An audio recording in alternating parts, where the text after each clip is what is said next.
இன்னைக்கு தனக்காக வாழ்றேன்னு பேசுறவங்களுக்கு நான் ஒண்ணு சொல்றேன், எனக்காக தனக்காக விட்டுட்டு போறீங்களே அது உன்னதம் கிடையாது.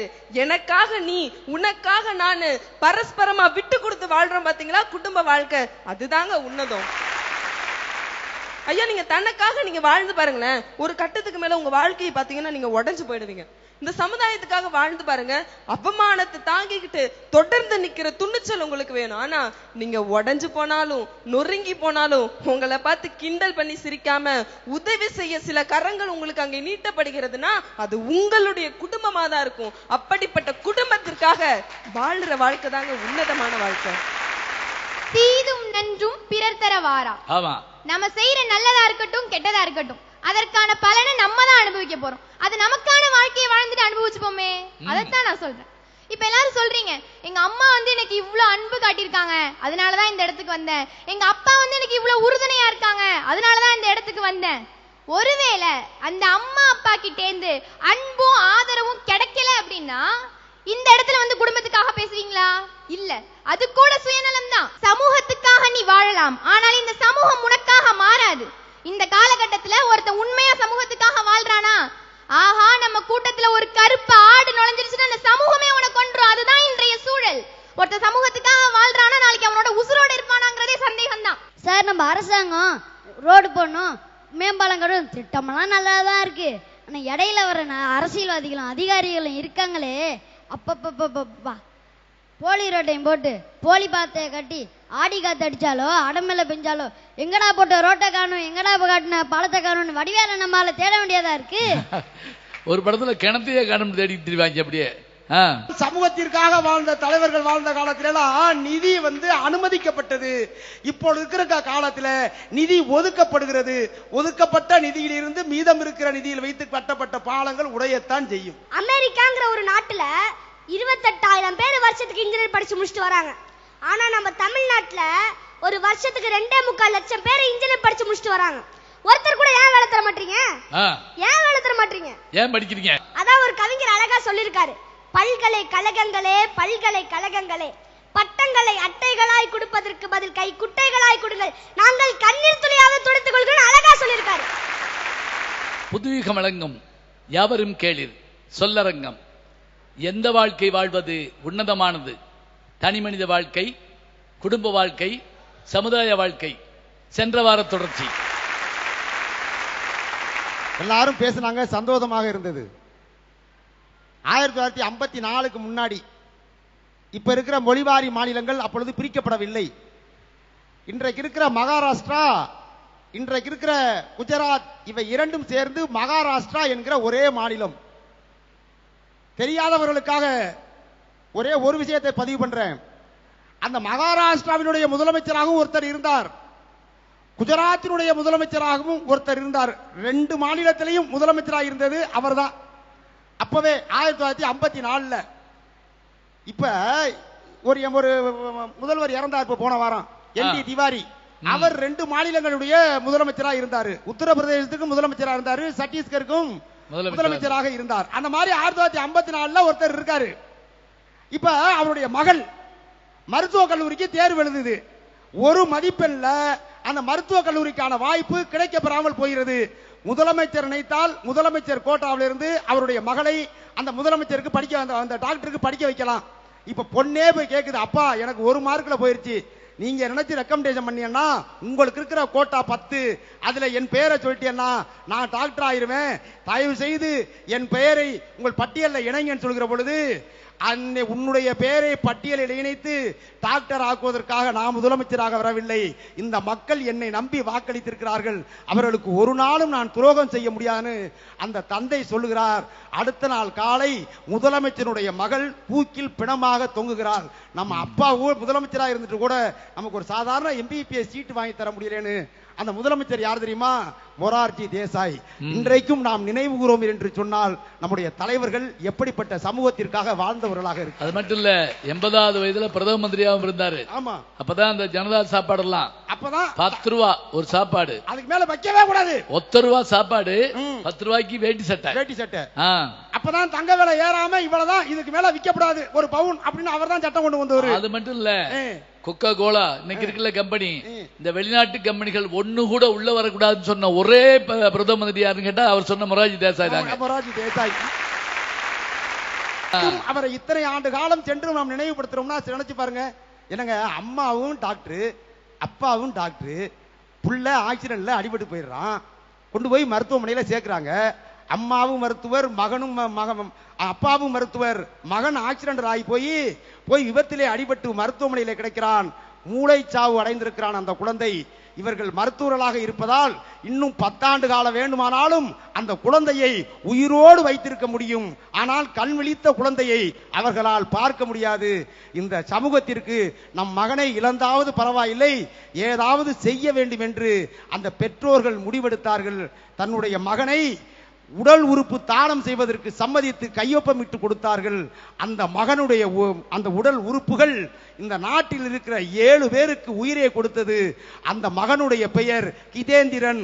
அவன் இந்த நாட்டில் இறந்ததற்கு பின்னால், அவனுடைய உறுப்புகள் தானம் செய்வதற்கு பின்னால் தான் இந்த நாட்டிலேயே உடல் உறுப்பு தானம் செய்வதற்காக மூளைச்சாவு அடைந்திருக்கிற எத்தனையோ பேர் முன்வந்தார்கள் என்று சொன்னால் அதற்கெல்லாம் காரணமாக இருந்தது அந்த பெற்றோர்கள். தன்னுடைய குழந்தையை நினைக்கவில்லை, தன் குடும்பத்தை நினைக்கவில்லை.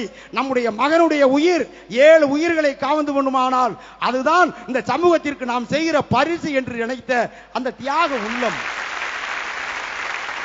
இந்த நாட்டில் ஒருத்தர் அமைச்சரா இருக்காரு, வீட்டில் சாப்பிட உட்கார்றாரு, பக்கத்திலே அப்பாவும் உட்கார்றாரு, மனைவியும் அம்மாவும் 2 பேருக்கும் சோறு போடுறாங்க. அப்படி சோறு போட்டுக்கிட்டு இருக்கும் போதே அப்பாகார் சொல்றாரு மகன்கிட்ட, மகன் மந்திரி உள்துறை அமைச்சர். இப்ப மகன்கிட்ட கேட்கிறாரு, டே தம்பி, நீ தான் மந்திரி வேலை பாக்குறிய, நான் அந்த வேலையை விட்டுறவாடான்னு கேட்கிறாரு. எதுக்குப்பா, இப்ப என்ன அவசரம் அப்படின்னு மகன்காரன் கேட்கிறாரு அப்பா கிட்ட. இல்ல நம்ம சொந்தக்காரெல்லாம் பழிக்கிறாடா, நீ தான் உங்க மகன் தான் மந்திரியா இருக்கான, போலீஸ் மந்திரியா இருக்காருல்ல, நீ எதுக்குப்பா வேலை பாக்குற, உன் வேலையை ராஜினாமா பண்ணிருன்னு சொல்றாங்கப்பா, அதனால நான் விட்டுறவா அப்படின்னு மகன்கிட்ட பர்மிஷன் கேட்கிறாரு.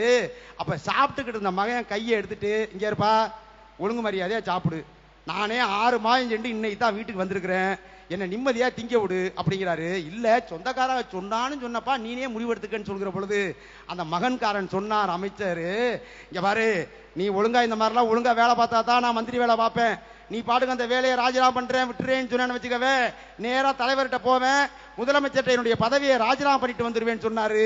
அப்படி அந்த பதவியை ராஜினாமா பண்ணிட்டு வந்தேன்னு சொன்னது யார் தெரியுமா? அன்றைய தினம் அமைச்சராக இருந்த கக்கன். அவருடைய தந்தையார் செய்து வந்த வேலை என்ன தெரியுமா? பிணம் எரிக்கிற வெட்டியான் வேலை. மகன் நாட்டினுடைய உள்துறை அமைச்சர், ஆனால் அப்பா பிணம் எரிக்கிறார் என்று சொன்னால் அந்த வேலையை விட்டேனா இந்த அமைச்சர் பதவியை நான் தூக்கி எறிய தயங்க மாட்டேன் என்று சொல்லக்கூடிய நல்ல தலைவர்கள் வாழ்ந்த தேசம் இந்த தேசம். இந்த நாட்டில் 10,000 பேருக்கு மேல எத்தனையோ பேர் IAS ஆபீசர்லாம் இருக்கிறாங்க. 2018ஆம் ஆண்டினுடைய அகில இந்திய அளவில் சிறந்த IAS ஆட்சி தலைவர்களுக்கான விருது யாருக்கு கிடைத்தது தெரியுமா? நமது தமிழகத்தை சேர்ந்த, இதோ அருகிலே இருக்கிற புதுக்கோட்டை மாவட்டத்தை சேர்ந்த, நம்முடைய இதயங்களிலே வாழ்ந்து கொண்டிருக்கிற நம்முடைய இளைஞர்களுக்கெல்லாம் உத்வேகம் ஊற்றக்கூடிய அளவிற்கு இன்றைக்கும் வாழும் தியாகியாக வாழ்ந்து கொண்டிருக்கிற சகாயம் IAS என்பவரால் தானே கிடைச்சிச்சு. லஞ்சம் தவிர்த்து நெஞ்சம் நிமிர்த்து என்று சொல்லக்கூடிய அளவிற்கு வாழுகிறவர்கள் எல்லாம் இன்றைக்கும் இருக்கிறார்கள். அதனால்தான் இந்த நாட்டிலே மழை பெறுகிறது. மலைக்கே சொல்லுவார் வள்ளுவர், சொல்லுவாரு, நல்லார் ஒருவர் உளரே அவர் பொருட்டு எல்லாருக்கும் பெய்யும் மழை. அப்படித்தான் இந்த உலகம் வாழ்ந்து கொண்டிருக்கிறது.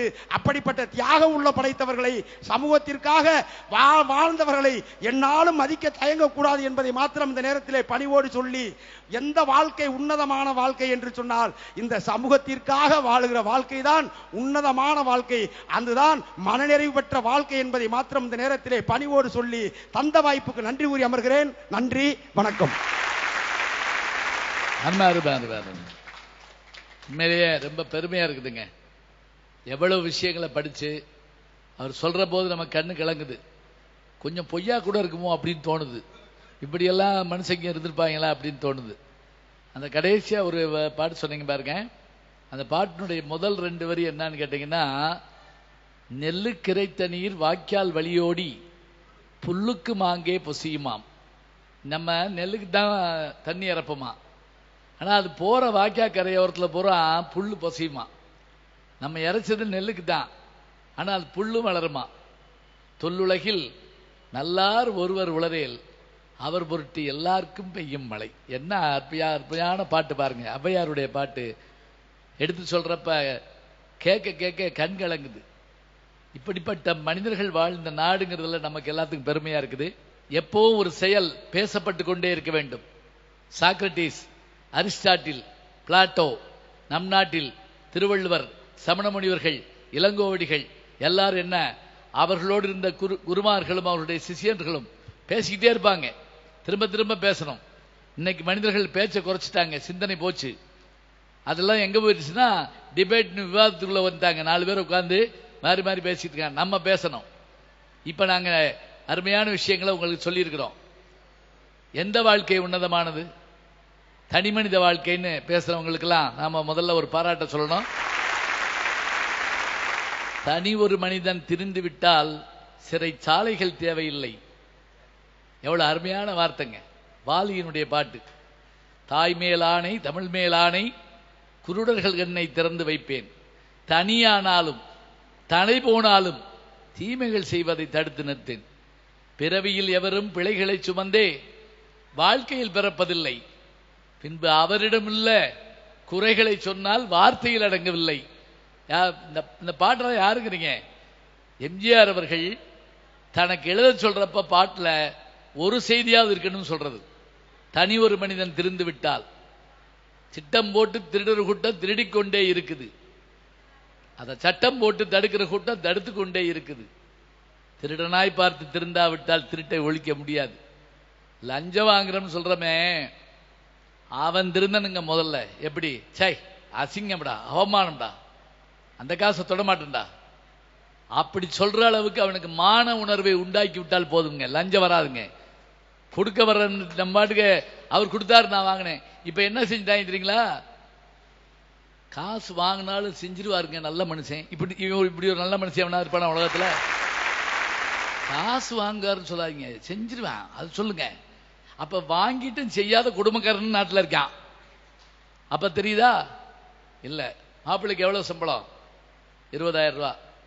அப்படின்னா எப்படி வச்சு குடும்பத்தை நடத்துவாரு? அப்படி நினைக்காதீங்க. மேவருபடி கூட, மேவருபடி என்ன? ரஷ்யால இருந்த பணம் இப்ப போறாங்க மேவருபடிக்கு. இங்கதானே இப்ப சொல்ற. சரியாகுமா? தனி மனிதன் என்பவன் எப்படி வரணும்? உன்னதமான வாழ்க்கைக்கு உருவாவது எப்படி? நான் என்ன ஆகணுங்கிறத நான் தீர்மானிக்கணுங்க. அதாவது 100 பேர் கொண்ட வகுப்புல நான் பாடம் எடுக்கிறேன். 3 பேர் IAS, 4 பேர் டாக்டர், 5 பேர் இப்படி வரிசையா போட்டாவாங்க. இன்னும் ஒரு 20 பேர் எதுவுமே இல்லை. சில நேரங்களில் ஏதாவது ஒரு இடத்துல ஒரு சாதாரண தொழில் பண்ணக்கூடிய என்னுடைய மாணவரை பார்த்த உடனே நான் கொஞ்சம் கலங்குவேன். காரணம், நான் நல்லா சொல்லி கொடுக்கலன்னு இல்லை, அவர் சரியா வாங்கிக்கல. அதான் உண்மை. போட்ட பாலை பிடிக்கணும்ல. தூங்கிட்டு உட்கார்ந்துருந்தா மண்டையை தானே உடைக்கும். எங்க அப்பா வாத்தியாரு. ஒரு நாள் நான் எங்க ஊர்ல சோழம் நல்ல சைக்கிள்ல போயிட்டு இருந்தேன்.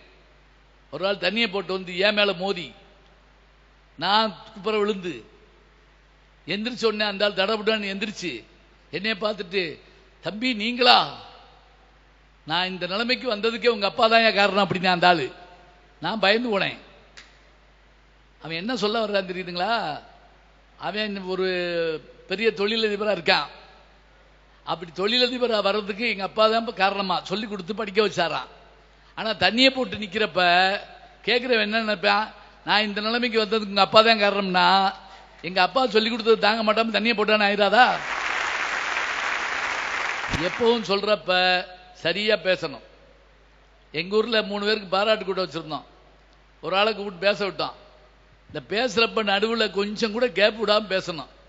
கேப் விட்டுட்டோம்னு வச்சுக்கோங்களேன், இடைவெளி விட்டுட்டோம்னு வச்சுக்கோங்களேன், பேச்சுல வேற அர்த்தம் மாறி போகும். எப்படி தெரியுமா? 3 பேர் உட்கார்ந்துருக்காங்க. இவர் பேச வந்தாரு. பாராட்டு கூட்டம் நாங்க தான் நடத்துறோம்.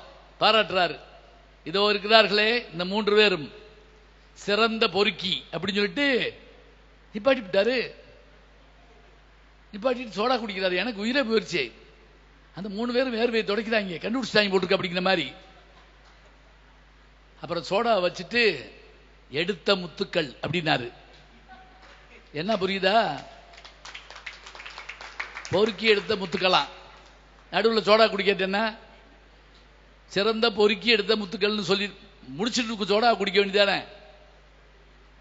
நான் நல்லவனா வருவதும் நான் தீயவனாவதும் அன்னை வளர்ப்பிள்ளைன்னு பின்னாடி தாங்க பாட்டு வச்சு. நாலடியார்னு ஒரு நூல் இருக்கு, அதுல சொல்லுவார், எங்க அப்பா எனக்கு அடிக்கடி சொல்ற பாட்டு, பார் நீ என்ன ஆகணும்னு நீயே தீர்மானம் பண்ணு. நான் படிக்கிற காலத்தில் ஃபெயிலாகாம இருந்திருக்கா? ஆயிருக்கேன், இல்லைன்னா சொல்லப்படாது.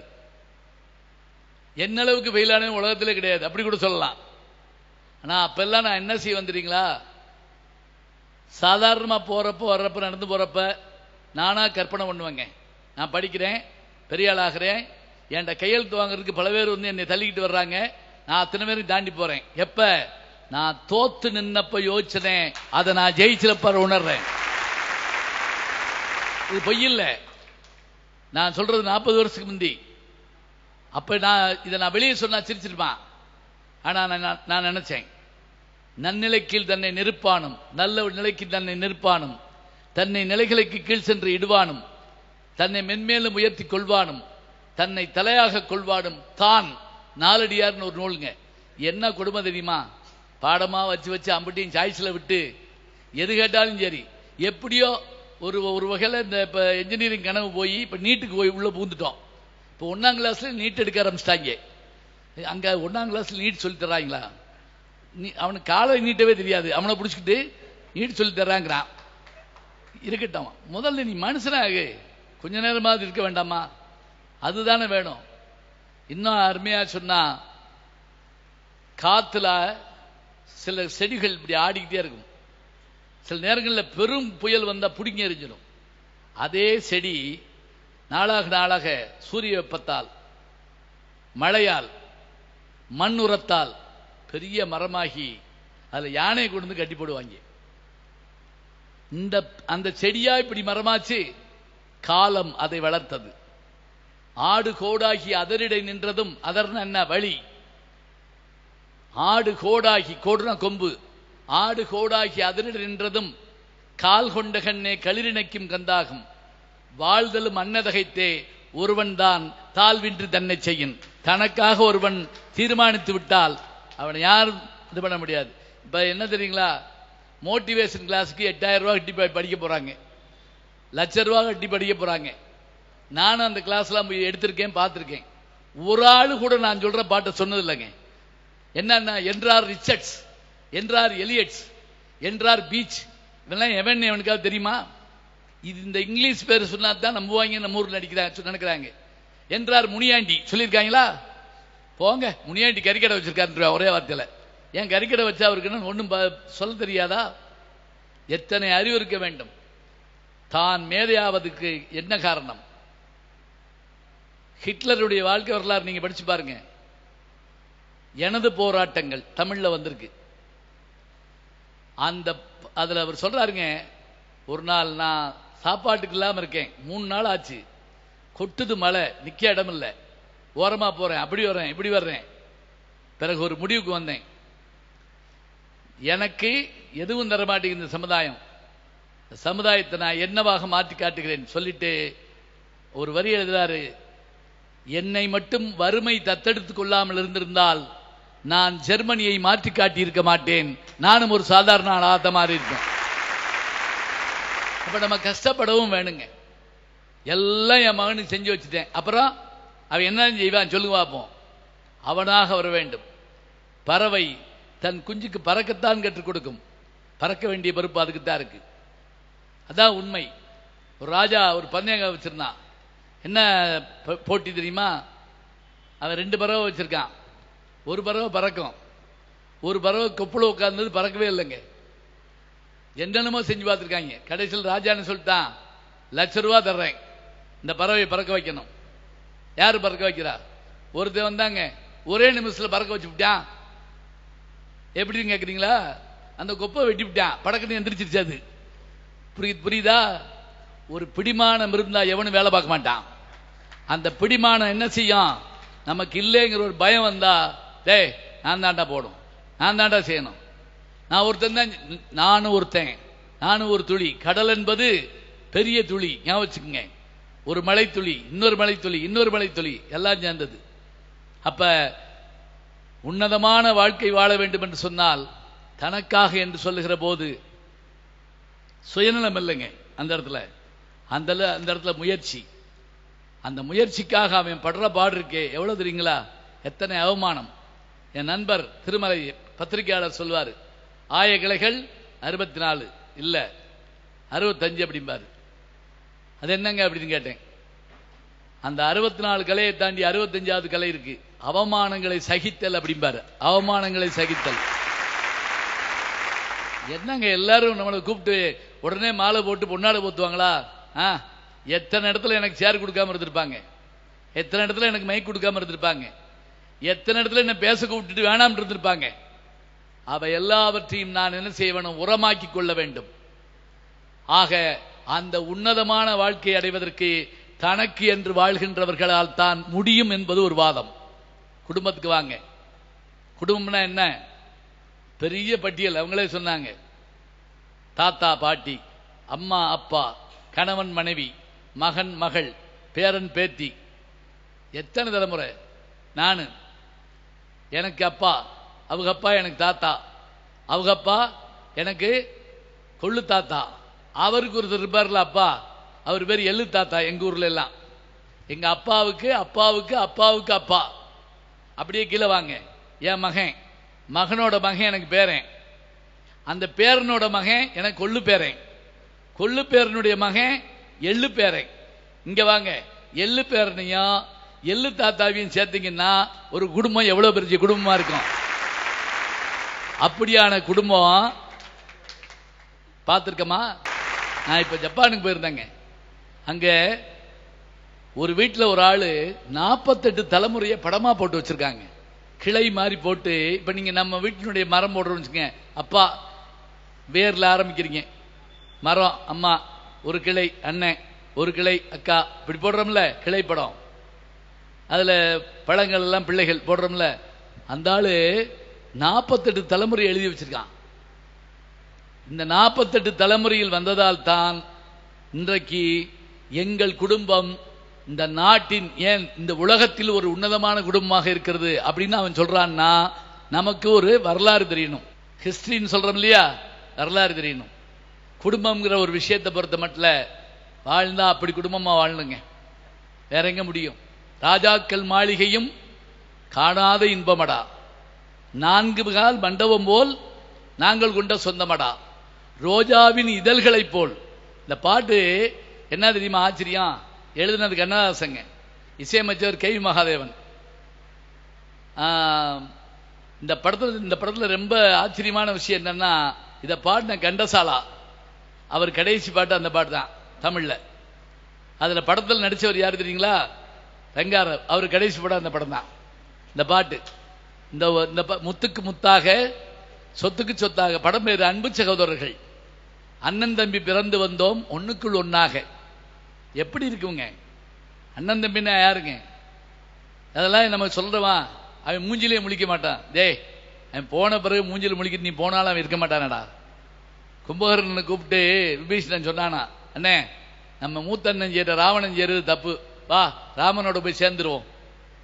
அதுக்கு அவன் கும்பகர்ணன் சொன்னா, முட்டாளாட்டம் பேசாதரா, ராமனோட சேர்ந்துட்டு அவன் இவனை கொண்டு விடுவான் நம்ம அண்ணனை, அவன் செத்து கிடப்பான், நம்ம நின்று பாப்பமாக்கும். ஏண்டா, அண்ணன் செத்து கிடக்கிறத பார்க்கக்கூடிய ஒரு தம்பி ஒருத்தர் இருந்தான்னா அவனை காட்டிலும் குடும்பக்காரன் யாரா இருப்பான்? அண்ணனுக்கு வரக்கூடிய கத்தியை நான் வாங்கணும்டா முதல்ல. ஏன் தெரியுமா? அவன் இருந்த கற்ப பயில் தானடா மிச்சத்துல நம்ம உட்கார்ந்து இருந்தோம். இன்னும் சொல்ல போனா அவன் குடிச்சிட்டு வச்ச மிச்சப்பால் தாண்டா நம்ம கொடுத்தாங்க. நம்ம அம்மா கொடுத்த பால் இருக்கா, அவன் குடிச்ச மிச்சப்பால் தானடா. இந்த தம்பி இந்த தங்கை சொல்றாள்ல, சிறகில் எனை மூடி அருமை மகள் போல வளர்த்த கதை சொல்லவா, கனவில் நினையாத காலம் இடை வந்து பிரித்த கதை சொல்லவா. பாசமலர்னு ஒரு படம் பார்த்து ஒருவே அழுகாம எழுதிட முடியாது. இப்ப சில பேர் படம் பார்த்து அழுகிட்டு வர்றாங்க, இந்த படத்துக்கு வந்த மேடம் அப்படின்னு சொல்லி குடும்பத்தோட அழுகிட்டு வெளியே வர்றாங்க. சொல்ல சொல்ல நான் கேட்கிறியான்னு போட்டு அடிக்கிறான். அங்க போவும் நல்ல, அங்க விட்டு நீங்க விட்டு வந்துட்டேன் சொல்றோம்ல. இந்த வரிகள் கதைகள் குடும்பத்தை பத்தி சொல்ற போது யாரை பார்த்தாலும் அப்படியே அப்படி ஒதுங்கி நிற்பவங்க. சொன்னாங்கல்ல, தாத்தாவுடைய இசர்மல், அப்பாவுடைய குரல், அம்மாவுடைய அன்பு, அண்ணனுடைய ஆளுமை. நல்லா ஒத்து பார்த்தீங்கன்னா வயசாக வயசாக அண்ணன் அப்பா மாதிரி தெரியுமா உங்களுக்கு? ஏன் மூத்த அக்கா அம்மா மாதிரி தெரிவாங்க. பார்த்தீங்கன்னா தான் தெரியும். அதெல்லாம் நீங்க நினைச்சு பார்த்தா எல்லாத்தையும் விட்டுறக்கூடாதுங்க. எந்நேரம் செல்போன்ல உட்காந்துருந்தீங்கன்னா ஒன்றும் கண்டுபிடிக்க முடியாதுங்க. வீட்டுக்குள்ள போன் பேசிக்கிட்டு இருக்காங்க. சமயக்கட்டுக்கு சோறு ஆயிடுச்சான்னு கேட்கிறான் அங்க உட்காந்துக்கிட்டு. ஒன்றும் காலையை விளங்காதவன் இல்லை. அந்த அம்மா அங்கிருந்து வந்து ஒட்டிக்கோ அப்படின்னு மெசேஜ் கொடுக்குது. இது குடும்பம்? அது செல்லையா குடும்பம் நடத்துவாங்க? ஒரு செல் பிராணி ஆயிட்டான் மனுஷன். எப்படிலாம் வாழ்ந்தான். இப்ப ஒருவருக்காக ஒருவர் வாழ்தல், ஒருவருக்காக ஒரு விட்டு கொடுத்தல், இந்த குடும்பம் போல் வாழ வேண்டும் என்று சொல்லுதல். நான் அமெரிக்காவுக்கு போயிருந்த போது அந்த வீதிகளை பார்த்து ஆச்சரியப்பட்டேன். 8 ட்ராக் ரோடு. நம்ம ஊர்ல இல்லையே. அங்க இருக்க காரை பார்த்தேன். இந்த மேடை காட்டில் பரிசு இப்படி கார் நம்ம ஊர்ல இல்லையே. வீடுகள் அப்படியே நீச்சல் குளம் இல்லாத வீடே இல்லை. பெரும்பாலும் ஒரு ஆளுக்கு ஒரு குளம் வச்சிருக்கான். பேசாம அமெரிக்காலேயே இருப்போம்னு நினைச்சேன். 15 நாள் தாங்க. அப்படி ரோடு நம்மகிட்ட இல்லை, அப்படி வீடு நம்மகிட்ட இல்லை, அப்படி கார் நம்மகிட்ட இல்லை. ஆனா அப்படியே நம்ம நாட்டில் இருக்கக்கூடிய குடும்பம் மாதிரி ஒரு குடும்ப அமைப்பு உலகத்திலே கிடையாதுங்க. அதான் ஞாபகம். நான் உட்கார்ந்துட்டு இருந்தேன் ஒரு ஹாஸ்பிட்டல்ல. ஒரு கிழவி வருதுங்க. அதான் வந்து பெட்ல படுத்துக்கிறது, யாரும் கூட கிடையாது. அதை காட்டில் ஒண்ணு என்ன தெரியுங்களா? ஒரு அம்மா கால் நகம் பேந்து ரத்தம் கொட்ட வருது. கையில பிள்ளை வீர்னு கத்துதுங்க. பிள்ளைய இன்னொரு ஆள்கிட்ட கொடுக்க முடியல. கால் ரத்தத்தை நிறுத்த முடியல. கணவன் இருக்கானா தெரியாது, மகன் இருக்கானா தெரியாது, அண்ணன் தம்பி இருக்கானா தெரியாது. தானே வந்து தானே செய்கிற போது நினைச்சு பார்த்தேன் நான். நம்ம ஊர்ல லேசா நெகை வெட்டுறப்ப ரத்தம் வந்துருச்சுன்னு வச்சுக்கோங்க, தந்தி அடிச்சிட்டோம்னா எங்க ஊர்ல கிடா வெட்டிடுவாங்க. கோழியை பிடிச்சிட்டு வந்து சேவடை பிடிச்சிட்டு வந்து ஒரு 10 நாள் தங்கி நமக்கு நெகை வளர்ந்தா தான் போவாங்க. என்ன தெரியுமாங்க, இந்த உலகத்தில் கடன் இல்லாதவன் லட்சாதிபதி, நோய் இல்லாதவன் கோடீஸ்வரன். அது மட்டும் இல்ல, உலகத்திலே அனாதை யாருன்னு நினைச்சீங்கன்னா, ஏழை யாருன்னு நினைச்சீங்கன்னா, பணம் இல்லாதவன் ஏழை இல்லைங்க. அடிச்சா ஏன்னு கேட்க நாதி இல்லாத அனாத பழை அப்படின்னு ஒரு வார்த்தை சொல்லிவிட்டான்னு வைங்க, அவன் தாங்க ஏழை. அப்படியான நிலை இருக்குமா? இல்ல. எங்க குடும்பம் மாதிரி வருமா? நல்லதொரு குடும்பம் பல்கலைக்கழகம்னு சொன்னாங்க இல்லையா? இந்த வார்த்தை சாதாரணமான வார்த்தை இல்லை. அதுதான் சொன்னா அமெரிக்க சம்பளம், சீன உணவு, என்னென்னமோ சொல்லிட்டே வந்தான். கடைசியா இந்திய தமிழ்நாட்டு மனைவி அப்படின்னா, ஏன்னா அவளுக்கு தான் அருமை தெரியும், அவளுக்கு தான் தெரியும். அதை காட்டில் வேற ஒன்றும் நம்மளால சொல்ல முடியாது. இப்ப சமீபத்தில் கி ராஜநாராயணன் அவர்கள் நம்மோடு வாழ்ந்து கொண்டிருக்கூடிய முதுபெரும் நாட்டுப்புற எழுத்தாளர், 96 வயசு. கீரா 96ன்னு கூட ஒரு புத்தகம் வந்திருக்கு. அந்த அம்மாட்ட பேசுறாங்க, அம்மா உங்களுடைய ஆசை என்ன? யாரும் சொல்லாத அம்மா சொல்லுதுங்க, நான் இருக்கப்பயே அவர் போயிடணும். எல்லாரும் பயந்து போனோம். வழக்கமா பொம்பளை என்ன சொல்லுவாங்க, இவருக்கு முன்னாடி நான் போயிடணும், இவருக்கு முன்னாடி நான் போயிடணும். ஏமான்னு கேட்கிறாங்க. நான் போயிட்டா இவரை பார்க்க யாரையா இருக்கா? நான் தான் பார்க்க முடியும். இதெல்லாம் குடும்பம். இப்படி உண்டா? ஒரு தொலைக்காட்சி அதுல பேசுறப்ப இந்த குடும்பம் பற்றி கேள்வி கேட்கிறாங்க. ஊர்வசி நடிகை, அவன் நானே என் மனைவியும் போயிருந்தோம். அப்ப என்கிட்ட இவரு கேட்ட கேள்வி கேட்கிறாங்க, இன்னொரு ஜென்மம் உங்களுக்கு இருந்தா இதே மனைவி வேணும்னு கேட்பீங்களா? மனைவியை பக்கத்தில் உட்கார வச்சுக்கிட்டு டிவியில் கேட்கிற கேள்வி. நாங்க 2 சேர்ந்து வீட்டுக்கு போனோம், ஞாபகம் வச்சுக்கோங்க. அப்படி கோர்ட்டுக்கு போயிடப்படாது. இதே மனைவி வேணும்னு கேட்பீங்களா? இந்த மனைவி வேணும்னு கேட்பீங்களா? இதே மனைவி வேணும்னு கேட்பீங்களா? நீங்க கணவனா வரணும்னு விரும்புவீங்களா? நான் உடனே என்ன சொன்னேன், என் மனைவி என்னை ஆர்வமா பார்த்துட்டு இருக்காங்க, இதே மனைவி நீங்களே கணவனா வரணும்னு விரும்புவீங்களா?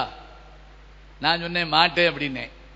அந்த அம்மா பயந்து போச்சு, எங்க வீட்டுக்காரமா பயந்து போச்சு, பார்த்துக்கிட்டு இருந்த எல்லாரும் பயந்துட்டாங்க.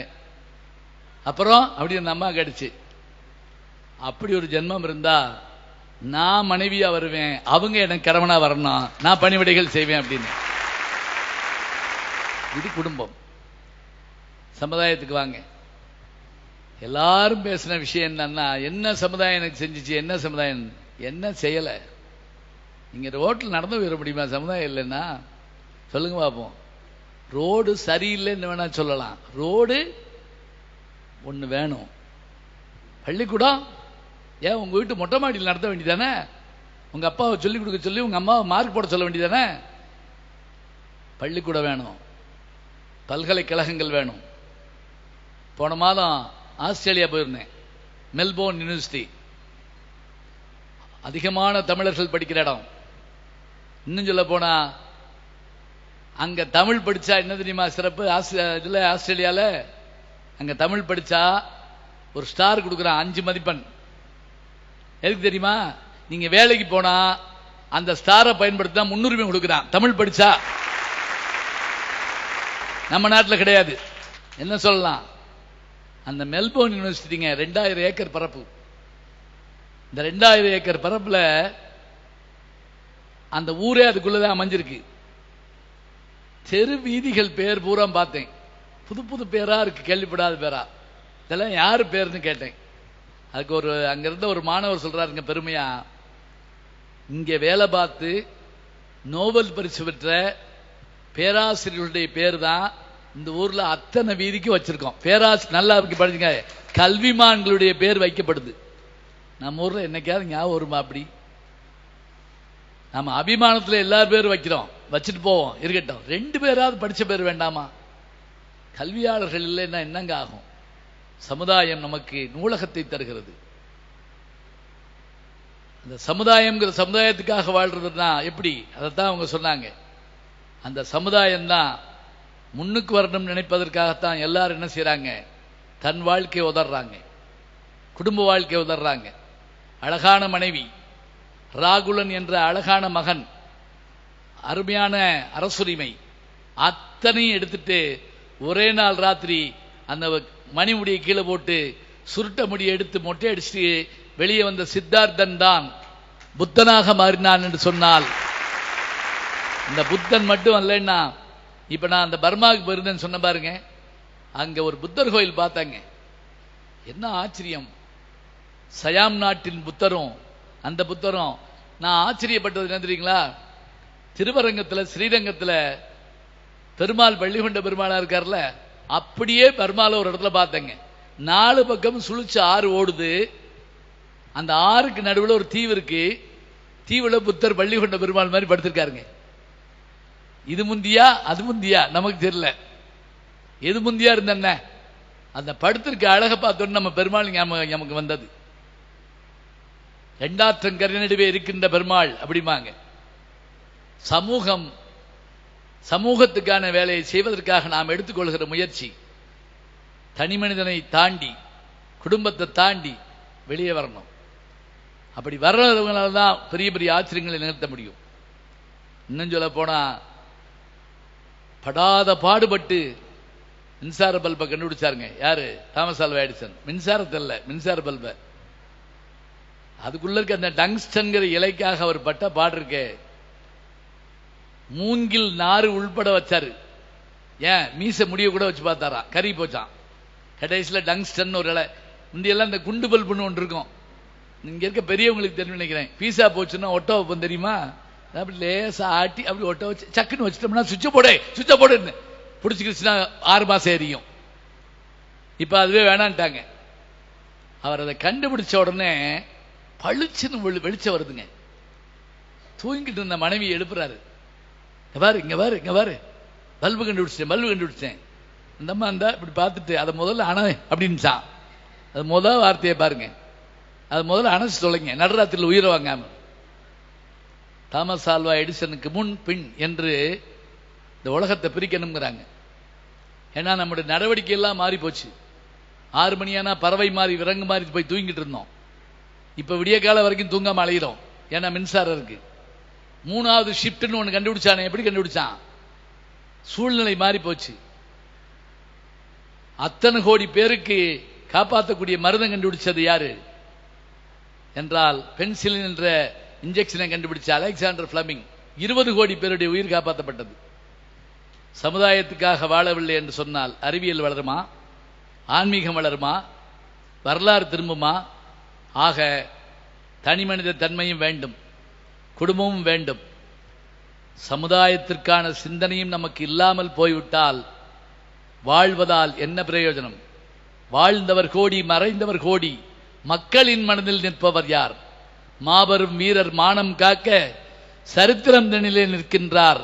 அச்சம் என்பது மடமையடா, அஞ்சாமை திராவிடர் உடமையடா, 6லும் சாவு 100லும் சாவு, தாயகம் காப்பது கடமையடா என்று சொல்லி இந்த 3ஐயும் வைத்துக் கொள்ளுங்கள்.